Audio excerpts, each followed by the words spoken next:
Hi. So I thought it might be useful, Professor Gonzalez here. I thought it might be useful. I have a feeling a lot of you are waiting until Sunday to tackle the midterm, which will be a mistake. You're going to run out of time. But I thought I would dedicate some time now, just a few minutes, to talk about the logic model. A lot of you submitted research questions that are in line with epidemiologic models. So that said, it may make more sense for you to do what is called a directional acyclic graph, which is also a visual representation very similar to a logic model, acceptable as a logic model submission. So this is my son's dry erase board for practicing his name. Uh, so you will start with your exposure, and you will tell me what that is. Okay, so for a lot of you, you started your brainstorming with your health outcome, and that's okay. I used to teach something called backwards mapping, which is where you actually start with your outcome instead of your exposure. So let's say I'm trying to think of something none of you are covering so that it doesn't give you a leg up. So let's do. Okay. There's a disease called Hotchner shoreline purpura. Okay. So Hotchner shoreline purpura is a debilitating condition that affects children and some adults who have been exposed to an upper respiratory infection, right? And it is very rare. It's like 0.0005% of all children who report an upper respiratory infection will come down with Hotchner shoreline purpura. And what it is it mirrors arthritic symptoms. So the child has inflammation in the joints from the waist down, and the purpura part is actually purple spots. So if you've ever read that Dr. Seuss book, Take Me to the Zoo, imagine all the spots are purple and only from the waist down. Okay, so this is my causal pathway, right? This exposure is a risk factor for HSP. Okay, so outcome, exposure. Starting my logic model. Now, if you're doing an epi model in a DAG, a directional acyclic graph, you're not going to have arrows going in both directions. That's why it's called directional. It's one direction, okay? Your exposure is clearly related to your outcome, but your outcome cannot cause your exposure. It's not bidirectional.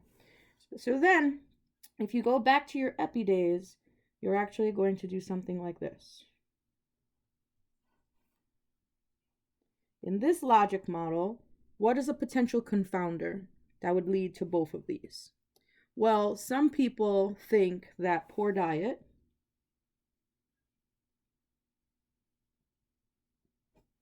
However, does poor diet contribute, or is poor diet associated in and of itself with HSP? No. So that is not a confounder. Poor diet may be a risk factor for an upper respiratory infection, but it wouldn't be a confounder in this relationship. So what else could be a confounder? Well, age, right?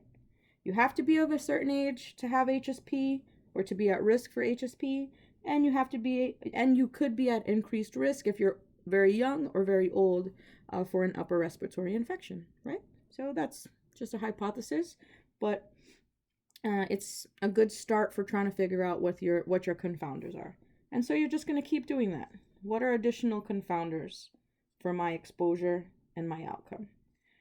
Now, the key with a confounder is that, as I said, it has to be associated with both your exposure and your outcome. If it's only associated with one, it's not a confounder. What you might have instead in this logic model is what? A mediator, right? So something that's on the causal path that if you had an upper respiratory infection and then you also start eating very poorly, right? So not that the poor diet caused your upper respiratory infection, but you started eating very poorly. That may have made you more susceptible, increased your risk for HSP. But again, I would have to check the literature to make sure that that's true. And that's what you're doing with this logic model. You are creating a visual representation of what it is that you think you might find in the literature. And then once you do your literature review, which is why that part is before your logic model, what the literature actually says in terms of how all of these things are related. Now, your logic model, if you're doing a paper on evaluation, which I am trying to remember, I don't think any of you actually chose that. But if you were doing it on an evaluation program, it would look very different. It would actually be the components of the evaluation, inputs, activities. And so that's why that style, that format is in the midterm materials, because that is a traditional format for an evaluation. And I totally just got a marker all over my head.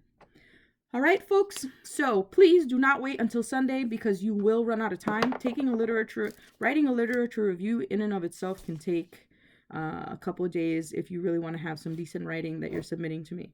All right. So any questions, reach out to me. But remember, Sundays, I may not be able to respond to you if you're in crisis mode in the moment, in the instant that you want me to. So even if you get to your questions, I would say even if you can set aside 2 hours today, you have a better chance of me responding to any questions that you have as opposed to waiting till Sunday. All right. Good luck.